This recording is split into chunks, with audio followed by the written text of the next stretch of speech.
Britain, America समेत दुनिया के अलग अलग देशों में कोरोना की वैक्सीन अगले हफ्ते से लगनी शुरू हो जाएगी। न्यूज तक आपको पहले भी बताता रहा है कि कोरोना से जंग लड़ने के लिए भारत ने दुनिया में सबसे ज्यादा यानी कि 180 करोड़ वैक्सीन की 3 कंपनीज के साथ डील भी कर ली है। अब भारत में किसको सबसे पहले वैक्सीन लगेगी, उसकी लिस्ट भी बननी शुरू हो गई है। आपको बता दें कि भारत में सबसे पहले 1 करोड़ हेल्थ वर्कर्स को वैक्सीन लगेगी और इसके लिए केंद्र सरकार ने तमाम अलग अलग राज्यों से उनके हेल्थ वर्कर्स की लिस्ट मांगना भी शुरू कर दिया है। देश में सबसे पहले 1 करोड़ हेल्थ वर्कर्स को वैक्सीन लगेगी। उसके बाद 2 करोड़ कोरोना फ्रंटलाइन वर्कर्स को वैक्सीन लगेगी, जिसमें police, security personal, essential goods लाने वाले कर्मचारी शामिल किए गए हैं।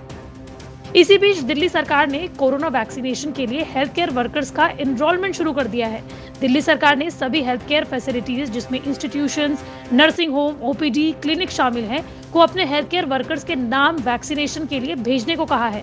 आपको ये बताते चलें कि प्रधानमंत्री नरेंद्र मोदी की अगुवाई में सर्वदलीय बैठक में स्वास्थ्य सचिव ने एक प्रेजेंटेशन दी थी। इसमें बताया गया था कि करीब 1 करोड़ हेल्थ वर्कर्स को सबसे पहले वैक्सीन दी जाएगी। इसके बाद 2 करोड़ फ्रंटलाइन वर्कर्स को वैक्सीन दी जाएगी और फिर 27 करोड़ सीनियर सिटीजन्स को दी जाएगी वैक्सीन।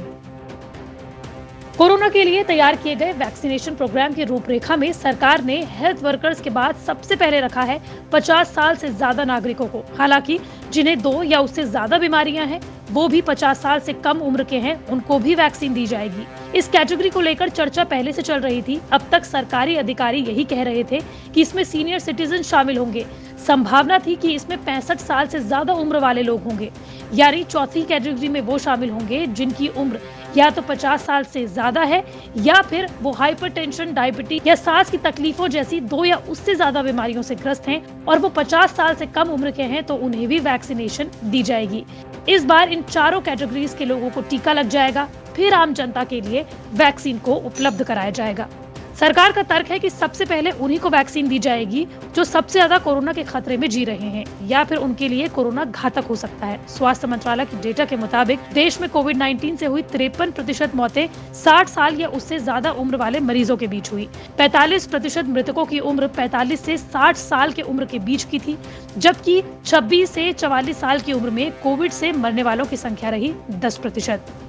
हालांकि टीकाकरण अभियान के आंकड़ों को अंतिम रूप नहीं दिया गया है, लेकिन केंद्र ने राज्यों से कहा है कि शुरुआती कैटेगरीज तक वैक्सीन पहुंचाने में साल भर का वक्त लगेगा। हालांकि भारत में अभी तक किसी भी वैक्सीन को रेगुलेटरी लॉन्च की मंजूरी नहीं दी गई है, न ही टीकाकरण अभियान शुरू होने की कोई तारीख दी गई है। हालांकि ऑक्सफोर्ड की कोविशील्ड जल्द ही सरकार के पास मंजूरी के लिए भेजी जा सकती है।